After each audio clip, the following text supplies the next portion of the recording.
how do staff understand how to interact with any disabled person? And the truth is that what we'd been doing up till now has been training staff and then hoping they would remember some of the training. How do you know if somebody is autistic unless they walk up to you and say, "Hi, I'm autistic"? And then how would you remember the training you'd been given to interact with somebody who was autistic?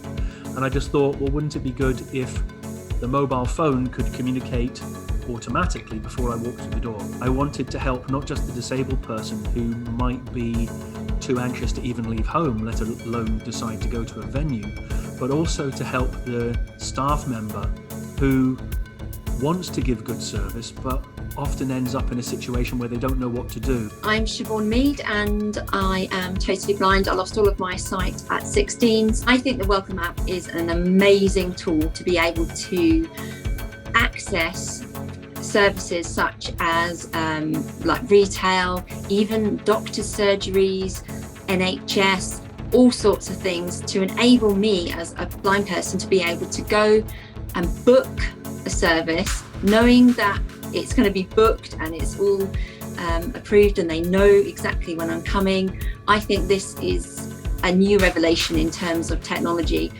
It fundamentally changed the relationship because it was the disabled person who was dictating the level of service they got. It gives me the confidence and reassurance to know that the place where I'm going actually knows what needs I require. That's the business model. Everybody wins. The disabled person wins, customer service representative wins, the business wins, my business wins, and society wins. We're trying to make it easier for them to realise that if a venue's got welcome, the venue's going to be more welcoming. Disabled people have so much more power now than they ever have by the purple pound. £270 billion a year is spent by disabled people on goods and services. If businesses and service providers only knew that it wasn't expensive, and actually it's a really simple and effective tool to enable staff or people within their business or setting, that actually it doesn't take much and it's not complicated to use, but in turn it will enable people to be able to come to your business knowing that they're going to get the support they need, because everyone's individual needs are very different. But with the app, it gives you an overview of what the person's disability or impairment is.